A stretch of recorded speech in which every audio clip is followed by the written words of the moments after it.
Egunon, buenos días. Sabah el-Kher. Señor Sánchez, comenzaré haciéndole una serie de preguntas que aún no ha respondido usted ni su Gobierno. ¿Por qué han cambiado de manera unilateral la posición respecto al Sáhara, alineándose con Marruecos? ¿Por qué, señor Sánchez? ¿A cambio de qué? ¿Qué es tan importante como para traicionar el compromiso, los anhelos y la confianza del pueblo saharaui? ¿En qué ayuda su propuesta a los saharauis? No quiero que me responda a mí, quiero que se lo explique a los saharauis que hoy nos acompañan aquí, en este hemiciclo, a los que están en la calle y que ven cómo este Gobierno les ha abandonado. Que les explique que no cuentan con su apoyo para solucionar el conflicto acorde al derecho internacional y al respeto a sus derechos como pueblo. El pueblo saharaui lleva demasiados años esperando una solución justa y democrática para poder empezar a construir su futuro en paz, para empezar a escribir su historia en libertad, dueño de todos sus derechos. Décadas esperando a que este Estado y la comunidad internacional aseguren su derecho a determinar cómo quieren vivir. Décadas esperando a poder acabar con la ocupación e imposición marroquí contra sus tierras y la ciudadanía. Una ocupación ilegal que su Gobierno acaba de legitimar. Usted denuncia con firmeza la invasión y ocupación ucraniana por parte de Rusia, mientras legitima la marroquí sobre el Sáhara. Es, además de incoherente, bastante hipócrita. Y es que es muy grave, señor Sánchez. Es grave políticamente, es grave económicamente, pero sobre todo es grave humanamente, porque el pueblo saharaui tenía esperanzas puestas en que este Estado cumpliese sus promesas y se ha visto traicionado. Para supuestamente arreglar una crisis con Marruecos, usted ha abierto de golpe una triple crisis con el Sáhara Occidental, con Argelia y con todos y cada uno de los partidos de este Parlamento. Y le repito la pregunta, ¿por qué? ¿Por qué ha abandonado lo que es un consenso social y político mayoritario, como pocos en este Estado, que pasa por el apoyo a las resoluciones de la ONU para una solución justa, duradera y democrática basada en la libre determinación del Sáhara Occidental? Porque usted, en vez de afianzar esta posición, se alinea con Estados Unidos o Israel y da carta de naturaleza a la ocupación ilegal marroquí de los territorios saharauis, contraviniendo las resoluciones de la ONU por mucho que lo nieguen. La semana que viene tendremos la opción de debatir, de comprobar con qué apoyos y legitimidad cuenta para este giro en la posición histórica, pero hasta entonces les pediría que recapaciten y rectifiquen su decisión. Y si no lo hacen, que sean honestos y actúen con transparencia y expliquen las verdaderas razones de esta decisión. Decisión que, además, puede acarrear consecuencias económicas y energéticas. Argelia ya ha anunciado una revisión de todos los acuerdos con España y, estando en medio de una crisis energética como la actual, poner en jaque a uno de los principales proveedores de gas para este Estado no parece ni lo más sensato ni lo más responsable. Señor Sánchez, dice usted que estamos en medio de una crisis energética y económica por culpa de Putin y su invasión de Ucrania. Y no, esta crisis no es a raíz de la invasión de Ucrania. Obviamente, la guerra en Ucrania y las sanciones aplicadas la han agravado, sí, es una obviedad, pero el origen de la crisis que vivimos está en el sistema energético actual, un sistema que está fuera de control, basado en la especulación y la acumulación de beneficios. Esto es lo que debe cambiar de raíz. Lo llevamos exigiendo meses y este Gobierno aún no lo ha hecho. Ya en verano, cuando los precios comenzaron a subir de manera descontrolada, lo advertimos y exigimos medidas estructurales como desindexar el gas del sistema de fijación de precios, topar los precios o poner en marcha una auditoría exhaustiva del mercado energético para conocer el coste real de generación de cada fuente de energía y acabar con la manipulación del mismo. Nos dijeron que no se podía, que eran irreales, que no se podía intervenir el mercado, que el mercado tenía sus propias reglas y había que respetarlas. Pues hoy es el día que esas medidas se están planteando por parte de su Gobierno y los gobiernos europeos e incluso gobiernos como el francés, nada sospechoso de comunista, ya están planteando la intervención de empresas energéticas. Todo lo que no se podía hacer hace solo unos meses, hoy no solo es posible, sino que es necesario. Y es irónico ver cómo los dogmas del neoliberalismo van cayendo día a día. Porque, como ya le dije en otra ocasión, el problema de encadenar una crisis tras otra es el propio sistema. Le dije que los episodios climáticos extremos, el agotamiento de materias primas, el caos energético, el desabastecimiento, las pandemias, las sequías, la calidad del aire, la destrucción de ecosistemas y especies, la acumulación de riqueza, todo esto, el colapso climático, social y económico es consecuencia del propio sistema. Le dije que un sistema que requiere para subsistir de la destrucción de la tierra que habitamos y la negación de los derechos de las personas que lo habitan era un sistema fallido, que un sistema depredador de personas, de recursos y del planeta nos llevaría al colapso.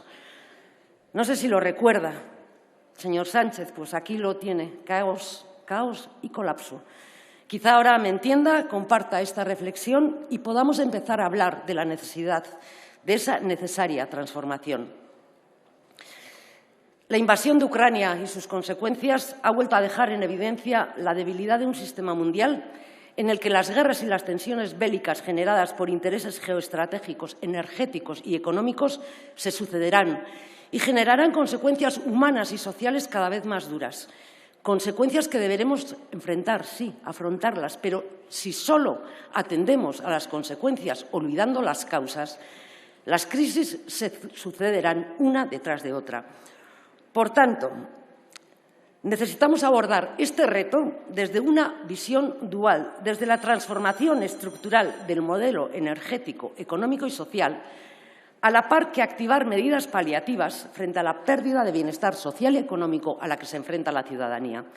La primera será la única forma de asegurar condiciones de vida dignas a medio y largo plazo. La segunda, el escudo de protección a activar mientras esa transformación se produce. Por eso valoramos las medidas paliativas que el Gobierno ha planteado, aunque se queda corto en cuanto a las estructurales. Valoramos positivamente el aumento del ingreso mínimo vital, la ampliación del bono eléctrico, las líneas de créditos ICO, las ayudas a las industrias electrointensivas y a los sectores de agricultura y ganadería, los fondos para el transporte o la reactivación de los ERTEs. Y nos alegramos de que no se contemple una bajada generalizada de impuestos como pedía la derecha. Valoramos todo ello y, aunque nos hubiera gustado que fuese más ambicioso, las medidas que presentan van en la buena dirección y es justo reconocerlo. Pero hacen falta también decisiones y políticas estructurales que no han sido recogidas. Nosotras, como hemos hecho siempre, cada crítica, cada exigencia que le hemos hecho a este Gobierno, la hemos acompañado de propuestas concretas. También esta vez, mediante la batería de medidas recogidas en el plan de choque que les presentamos. Más de 30 medidas de emergencia y estructurales que esperamos puedan ser tomadas en cuenta y podamos trabajar para concretarlas. Son medidas que entendemos debieran ser compartidas por este Gobierno, entre las que planteamos, por ejemplo, aplicar una moratoria de pago y congelación de los alquileres y no solo limitar su aumento un 2%, o aumentar los límites de renta para acceder al ingreso mínimo vital, al bono social eléctrico o al suministro mínimo vital para que más familias puedan verse beneficiadas de los mismos. Actualizar las pensiones y el SMI al IPC sin esperar a los siguientes presupuestos para compensar cuanto antes la pérdida de poder adquisitivo que están sufriendo los trabajadores y las personas pensionistas a causa de la desbocada inflación que hoy se ha disparado hasta el 9,8%. Y frente a esto, consideramos que la protección de los trabajadores debe ser uno de los pilares sobre los que debe pivotar cualquier plan que se quiera poner en marcha. Por eso abogamos por prohibir los despidos por causas derivadas del alza de precios y las consecuencias de la guerra, recuperando los mecanismos que ya se utilizaron en la pandemia y que se demostraron eficaces. También hemos propuesto que se establezca una obligación excepcional de revalorización de salarios correspondiente como mínimo al IPC y que se considere nula la aplicación de cualquier devaluación, congelación o revalorización inferior al IPC, evitando así una congelación y devaluación salarial mediante un pacto de rentas que no aceptaremos. Y vayamos ahora a las grandes ausentes del plan del Gobierno, las medidas estructurales. Medidas dirigidas a la intervención del mercado energético y el sistema fiscal. Hay que intervenir el mercado eléctrico, señor Sánchez. Hay que hacerlo o seguiremos pagando las consecuencias de la estafa en la que se ha convertido. Por eso planteamos intervenir para desligar el precio del gas del sistema de fijación de precios. Esto, además de abaratar sustancialmente los precios, limitaría los beneficios que las compañías están consiguiendo gracias a este sistema. También valoramos que se pueda topar el precio del gas, tal y como pedíamos, para que los consumidores paguen de media lo mismo que pagaban antes de la escalada de precios. Pero esperamos que no mantengan la idea inicial de establecerlo a 180 euros, porque esto seguiría siendo un abuso inaceptable. Pero solo así no solucionaremos el problema de fondo. Se debe comenzar a trabajar ya en una reforma permanente y estructural del sistema para que cada energía se venda en función de sus costes reales de producción y no al albur de la especulación y los mercados. El acuerdo alcanzado por el Consejo Europeo para poder acometer el desacople del gas es un primer paso, pero no es suficiente si únicamente es temporal y si no va acompañado del cambio permanente del sistema que se necesita. Le pedimos que presione todo lo necesario para que la Unión Europea inicie este camino y, si no, analice con la mayoría de esta Cámara, que compartimos este objetivo, los mecanismos que permitan hacerlo sin tener que esperar a Europa. Segundo, acabar con los beneficios de las eléctricas, no reducirlos, acabar con ellos. Su Gobierno hizo un amago de recortar de manera aceptable estos beneficios, pero tras los cambios que hicieron por las amenazas y las protestas de las empresas, aquella decisión quedó prácticamente sin efecto. Por eso es necesario recuperar y ampliar este recorte de beneficios ilícitos caídos del cielo, porque, señor Sánchez, ver cómo las grandes empresas energéticas se enriquecen en un momento de crisis es vergonzoso y debería ser hasta punible. Tener que ver cómo Iberdrola gana más de 3.800 millones de euros mientras la gente tiembla por no poder pagar las facturas es indecente. Ver cómo su presidente, el señor Galán, gana más de 35.000 euros al día mientras miles y miles de personas viven precarizadas con 1.000 euros al mes es indecente. Ver cómo las grandes eléctricas Iberdrola, Endesa y Naturgy ganan 6.500 millones de euros en un año es indecente. Y un Estado que se dice social y de derecho no debería permitir semejante injusticia. Y es que, además de estar enriqueciéndose ilícitamente, los dirigentes de las eléctricas se permiten amenazar y chantajear al Gobierno cuando ven en peligro sus beneficios. Porque los ricos oligarcas no solo existen en Rusia, señorías. Son estos poderosos oligarcas españoles, estos sí, los que se forran a costa de la gente. No es el Gobierno. Son estos los que están haciendo caja especulando con un bien de primera necesidad. No es el Gobierno. Y es por ello necesario también intervenir los bolsillos de quienes más tienen.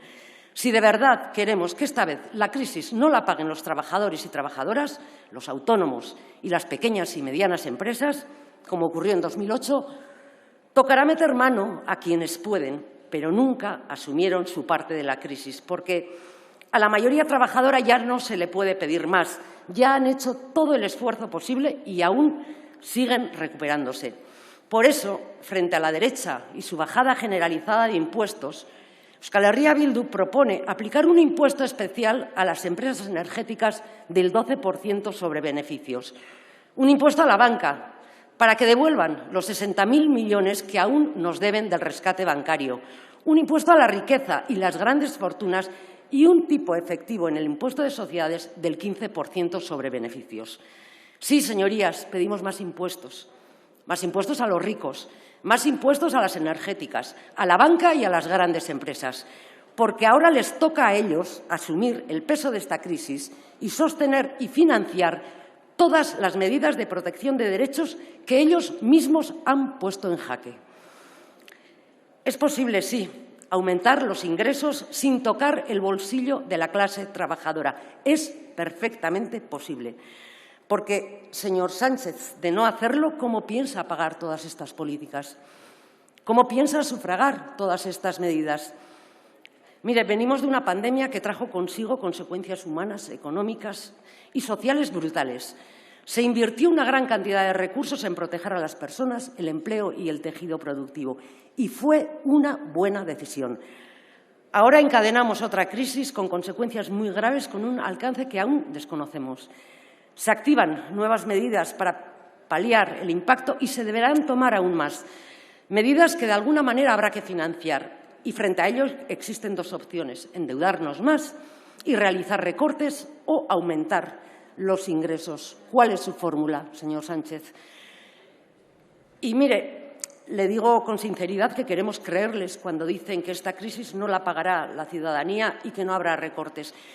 Pero para ello es urgente abordar medidas fiscales de calado que aumenten los ingresos si de verdad queremos hacer frente a esta nueva crisis sin que la ciudadanía pierda derechos y bienestar social. Más ingresos para invertir en las personas, señor Sánchez, no para armas y defensa, lo cual no apoyaremos, ya lo advertimos. Señor Sánchez, la derecha quiere arrasar con todo e imponer su doctrina económica de pobreza generalizada y desmantelamiento social. Hoy lo han vuelto a demostrar. Eliminar impuestos, hundir el sistema público, realizar recortes y, finalmente, privatizar servicios públicos. Esta es su única receta. No tienen ni una sola propuesta más. Y no dudamos que utilizarán todos los medios a su alcance para conseguirlo, más en medio de una crisis. Utilizarán el malestar, utilizarán el miedo, la incertidumbre, la calle, los miedos, las instituciones, los jueces, la intoxicación, la mentira y hasta la guerra. Lo usarán todo, porque solo buscan asegurar sus intereses y sus privilegios. Y una crisis como la actual es el caldo de cultivo perfecto para que la ultraderecha imponga sus recetas regresivas y autoritarias. No se lo debemos permitir. Un Gobierno que se dice progresista debe escuchar la calle, mostrar empatía y demostrar que hay otra forma de hacer las cosas, que se puede, incluso en medio de una crisis, proteger y gobernar en beneficio de la mayoría. Porque la ciudadanía debe ver y notar en su día a día que sus vidas mejoran. No vale con decir que hacen mucho por ellos. Se debe notar, se debe percibir. Y sabemos que son tiempos difíciles, pero es en los momentos difíciles cuando hay que marcar la diferencia. Es hora de tomar las decisiones que se prometieron y que aún siguen pendientes en materia de derechos y libertades. Y hay que hacerlo sin peros. No vale con decirlo. Hay que ser y actuar de manera diferente a la derecha. Usted, señor Sánchez, tiene una mayoría progresista y plurinacional dispuesta a avanzar más y más rápido. No pierda la oportunidad, porque podría pagarlo caro usted y sobre todo la ciudadanía. Y termino. Como hicimos durante la pandemia, en esta crisis también actuaremos con responsabilidad y altura de miras. Responsabilidad hacia la ciudadanía vasca y la mayoría social y trabajadora de este Estado para proteger sus derechos. Y altura de miras para aportar desde una actitud propositiva y hacer lo que esté en nuestra mano para no añadir ni más incertidumbre ni más miedo a una ciudadanía que está exhausta. Por eso, y aunque seguiremos trabajando para ampliarlo, si de Euskal Herria Bildu depende, el plan que usted hoy ha presentado será aprobado. Todas las crisis ofrecen oportunidades. Es el momento de ser valientes y, además de proteger a la ciudadanía, abordar todos los cambios que aún están por hacerse realidad. Eskerrik asko. Gracias. Muchas gracias, señora Izpurúa.